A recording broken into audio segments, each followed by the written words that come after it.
വൈദികനായ ശേഷം ആദ്യമാണ് ഈ കഴിഞ്ഞ 47 വർഷങ്ങൾക്ക് ശേഷം ഇവിടെ നിങ്ങളോടൊപ്പം വിശുദ്ധ വാരാചരണത്തിൽ സംബന്ധിക്കുവാനിടയായത് വലിയൊരു സന്തോഷമായിരുന്നു.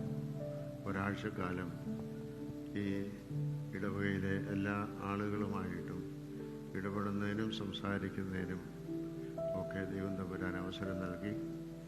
അതേസമയം നിങ്ങളോടൊപ്പം പ്രാർത്ഥിക്കുവാനും രഹസ്യമായ പ്രാർത്ഥന നടത്തുവാനും ഒക്കെ ദൈവം അവസരം നൽകി.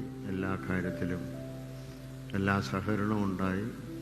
ഭക്ഷണ കാര്യത്തിലും താമസിക്കുന്ന കാര്യത്തിലുമൊക്കെ ഏറ്റവും ശ്രേഷ്ഠമായ രീതിയിൽ എല്ലാവരും സഹകരിച്ചു. എല്ലാവരോടുള്ള നന്ദി പ്രത്യേകമായിട്ട് അറിയിക്കുന്നു. സഭയുടെ പ്രയാസങ്ങളും പ്രശ്നങ്ങളും ഒക്കെ നിങ്ങൾക്കറിയാം.